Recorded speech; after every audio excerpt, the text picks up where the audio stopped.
आवास विभाग की ओर से शहरी योजना पारगमन उन्मुख विकास और शहरी क्षेत्र में भूमि उपयोग में परिवर्तन एवं नियमों में छूट विषय पर विभिन्न जुड़े हुए हितधारकों की बैठक में उपस्थित हमारे पटना नगर निगम के महापौर बहन सीता साहू जी, साथ में विभिन्न जिलों से आए नगर निकायों के जनप्रतिनिधिगण, नगर विकास विभाग के प्रधान सचिव श्री विनय कुमार जी, सचिव नगर विकास के श्री संदीप जी, प्रबंधक निदेशक अनिमेश कुमार जी, सचिव नगर विकास के श्री राजीव श्रीवास्तव जी, नगर आयुक्त श्री यशपाल मीना जी, अपर सचिव श्री विजय प्रकाश मीना जी, अपर सचिव श्री मनोज कुमार जी, विभिन्न नगर निकाय के नगर आयुक्त एवं कार्यपालक पदाधिकारी, विभिन्न विभागों के पदाधिकारी, विभिन्न संगठनों के प्रतिनिधिगण, प्रेस मीडिया के बंधुओं, प्रधान सचिव महोदय ने विस्तार से सारे विषय को रखे और बड़ा ही ये चिंतन का विमर्श का कार्यक्रम है। शहर महज एक भौगोलिक इकाई नहीं है और ये केवल इमारतों, कंक्रीट की संरचनाओं की बहुलता से सजे क्षेत्र भी नहीं है, बल्कि शहर सपनों और संभावनाओं को आकार देने वाले जीवंत सांस्कृतिक प्रक्षेत्र होते हैं, क्योंकि शहर में बसने का सपना होता है। इस बात को हम लोगों को समझना होगा। वास्तव में हर शहर अपने लोगों के साथ विकसित होते हैं। वे लाखों की वांछित जीवन शैली प्रदान करते हैं, उन्हें विकास की सीढ़ी या सोपान पर चढ़ने के लिए आधार प्रदान करते हैं। लोग रोजगार, लाभ, बेहतर जीवन स्तरीय शिक्षा, बड़े बाजारों और ऐसी संभावनाओं की तलाश में शहरों में आते हैं। इसलिए जब मानव समाज विकास के सोपान में आगे बढ़ता है, तब शहरीकरण की गति भी बढ़ती है। आज वैश्विक फलक पर भारत जहां सबसे तेजी से विकास करते देशों में गिना जाता है, उसी अनुपात में हम नगरीकरण के मामले में भी तीव्र गति से विकास कर रहे हैं। संयुक्त राष्ट्र की वर्ल्ड अर्बनाइजेशन प्रोस्पेक्ट विश्व शहरीकरण संभावना रिपोर्ट 2025 की माने तो आज भारत की करीब 36% आबादी नगरीय हो चुकी है और अगले 5 सालों में यह संख्या 40% तक हमको पहुंचाना है। 2050 तक हमारे देश की आधी आबादी नगरीय होगा, ये लक्ष्य हमारा है। यानी जब हम अपनी आज़ादी की शताब्दी वर्ष मना रहे होंगे, तब गांव का देश कहा जाने वाला भारत शहरों का देश बन जाएगा। ये हम लोगों का सपना है। बिहार की करीब 15.6% आबादी शहरीकृत है। ये हमारे लिए चिंता का विषय है। यह आंकड़ा विकास के पायदान में हमारे पिछड़ेपन को रेखांकित करता है, जो दूसरी तरफ व्यापक संभावनाओं की ओर भी इशारा करता है। इन्हीं संभावनाओं को समग्र विकास के सुखद नतीजों में बदलने के लिए राज्य की नवनिर्वाचित सरकार ने अपनी पहली कैबिनेट बैठक से ही प्रयास शुरू कर दिया है। उसी कैबिनेट बैठक में तय किया गया कि बिहार में 11 नए टाउनशिप विकसित किए जाएंगे। इनमें 9 प्रमंडलीय मुख्यालय के अलावा सीतामढ़ी, सोनपुर को भी शामिल किया गया।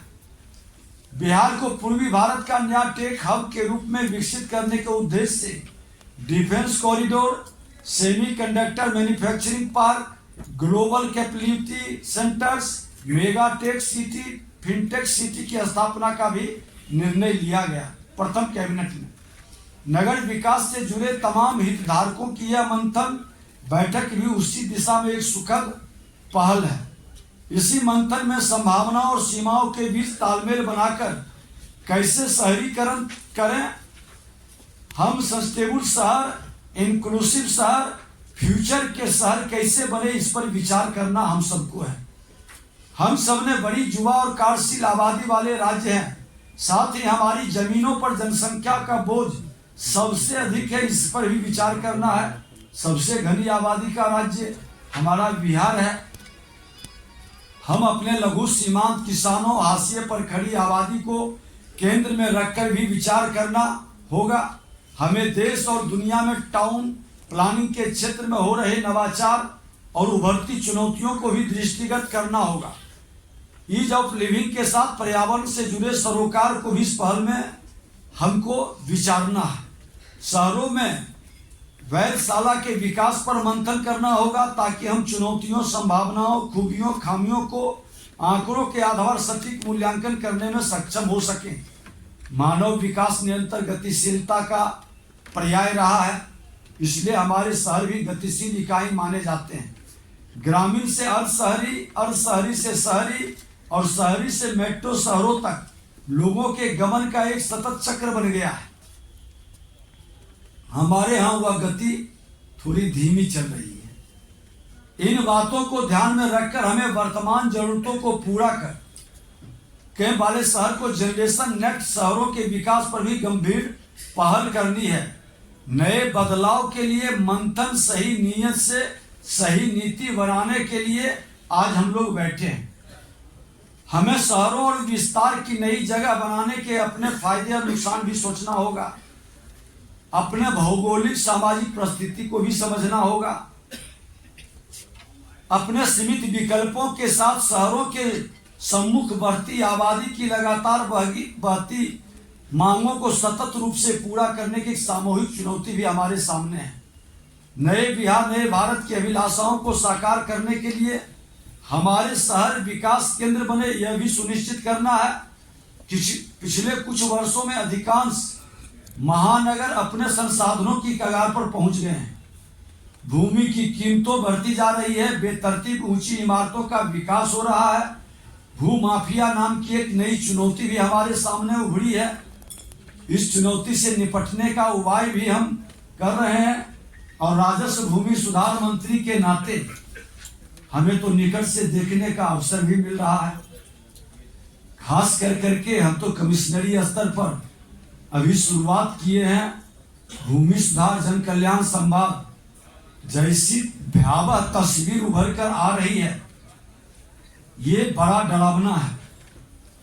लेकिन नई सरकार की नई पहल बिहार के मुख्यमंत्री नीतीश कुमार जी के नेतृत्व में और देश के प्रधानमंत्री नरेंद्र मोदी जी का विकसित बिहार बनाने के संकल्प में भूमि सुधार पूरी तरह से जमीन पर उतारने का जो हमने प्रयास किया है, विभाग के सारे पदाधिकारी जिस ईमानदारी के साथ इस काम में सहयोग कर रहे हैं, लगे हैं, इसका रिजल्ट आने वाला 6 माह में दिखाई पड़ने लगेगा। आज सबसे ज्यादा जो झगड़े का जड़, विवाद का, न्यायालय का जमीन के कारण शहरी क्षेत्र में और ज्यादा सबको बारीकी से हम लोग ले रहे हैं।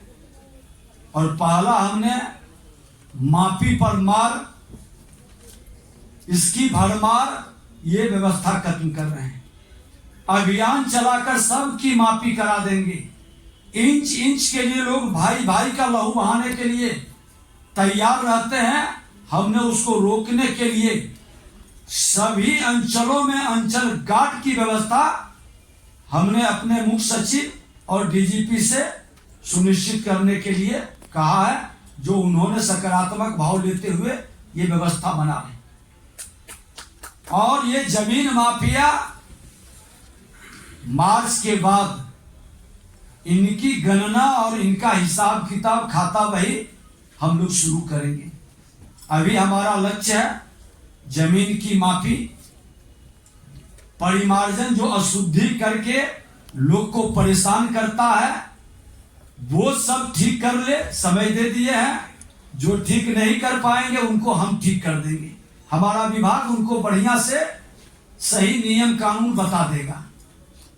उसके बाद उसमें दाखिल खारिज, आज इसके कारण कई 100 करोड़ के अनुदान से मेरा किसान वंचित हो रहा है। इसलिए ये बहुत आवश्यक है। और संजोग से नगर विकास विभाग भी दिया गया हमने, बड़े ही सजग और संवेदनशील हमारे प्रधान सचिव महोदय ने भी जिस तन्मयता के साथ नए संकल्प के साथ सुधार के लिए इस विभाग के अंदर की खामी को हम दोनों नए हैं, दोनों समझने में लगे और उम्मीद है कि जब ग्रामीण क्षेत्र राजस्व भूमि सुधार से सुधरेगा तो शहरी क्षेत्र के लोगों को भी इसकी लाभ और असर इस विभाग से मिलेगा। अब 3 माफिया का बहुत चर्चा हम आप सुनते रहे, भू माफिया, बालू माफिया। तो बालू माफिया तो पिछले ही साल ठंडा गया। अब बालू माफिया के नाम पर कहीं नरसंहार नहीं होता है, कहीं गोली नहीं चलती है। अब तो लोग जो माफिया थे छोड़ छोड़ के भाग रहे हैं और हम लोग बुला रहे हैं कि मत भागो, मत डरो, बढ़िया काम करो, प्रॉफिट तुमको हम कराएंगे। अब इसको बाजार बनाओ, रोजगार के अवसर दो। तो जमीन माफिया, भू माफिया, ये दोनों को निपटने की जिम्मेवारी, सेवा का अवसर हमको मिला है।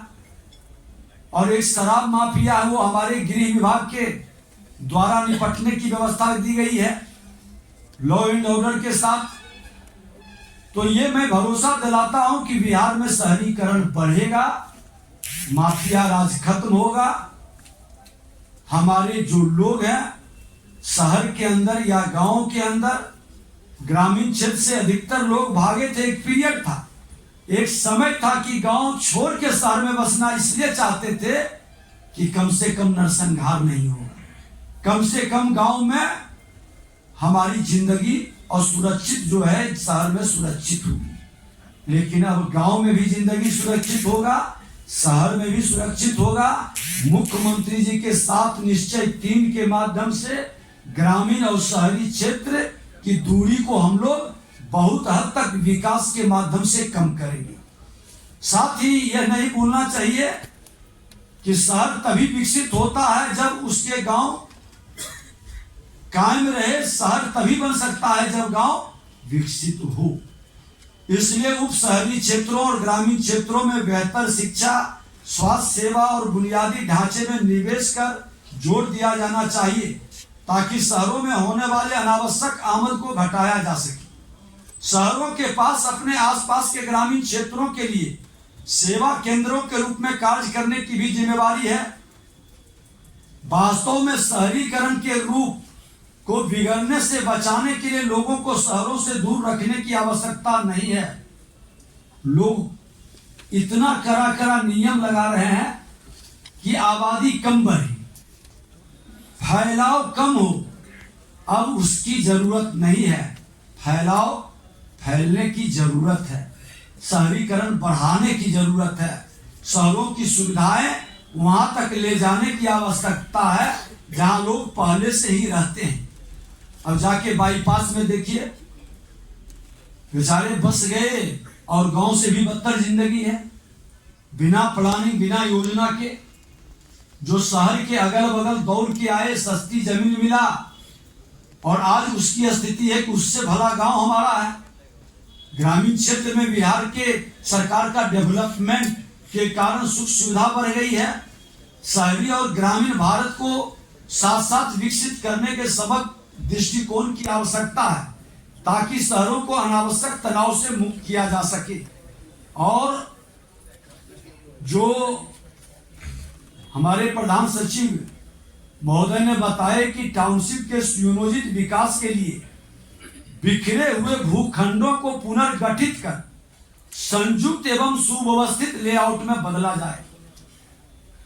आधारभूत संरचना जैसे सड़क, ड्रेनेज, सीवरेज, हरित क्षेत्र एवं सार्वजनिक उपयोगिता के लिए भूमि को आरक्षित करते हुए टाउनशिप का विकास किया जाना।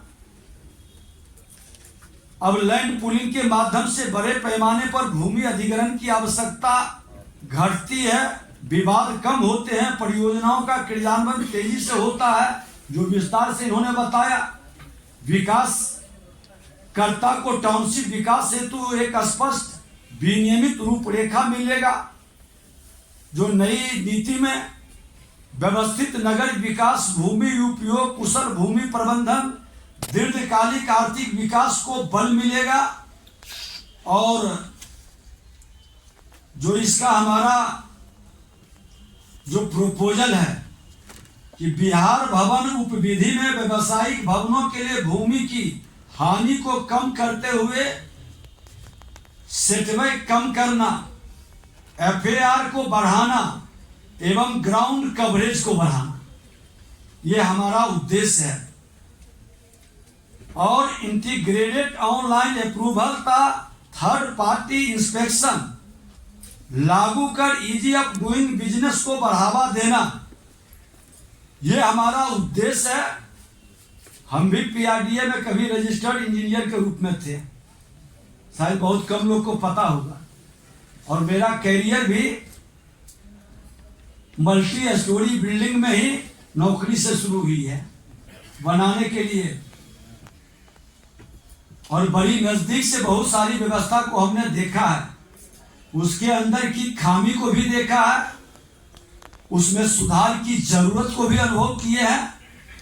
और जब ये विभाग मिला है तो निश्चित तौर पर सभी के भावों और विचारों को बिहार को गौरवान्वित करने का और सरकार की सोच को जमीन पर उतारने का, भवन निर्माण अनुमोदन प्रक्रिया को तेज करना, प्रक्रियाओं में स्पष्टता और पारदर्शिता लाने का हम लोग काम करेंगे।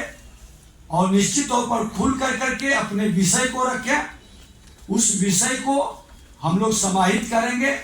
हमारा प्रयास होगा कि जो दूसरे शहरों में हमारे लोग, हम बेंगलोर में जाकर देख रहे हैं या कई अन्य शहरों में कि हमारे बिल्डर वहां जाकर के धमाल मचा रहे हैं, हम बेहतर वातावरण जब बनाएंगे उसका लाभ मेरा बिहार को होगा, हम बिहारी गौरवान्वित होंगे, माहौल अपने अनुकूल बनेगा, पूरी तरह से सुशासन से समृद्धि की ओर बढ़ने का हम प्रधानमंत्री मुख्यमंत्री जी के सपना को साकार करेंगे। और विकसित बिहार बनाने के लिए हम सब गवाह नहीं भागीदार बनेंगे, यही हमारी शुभकामना है। बहुत बहुत धन्यवाद।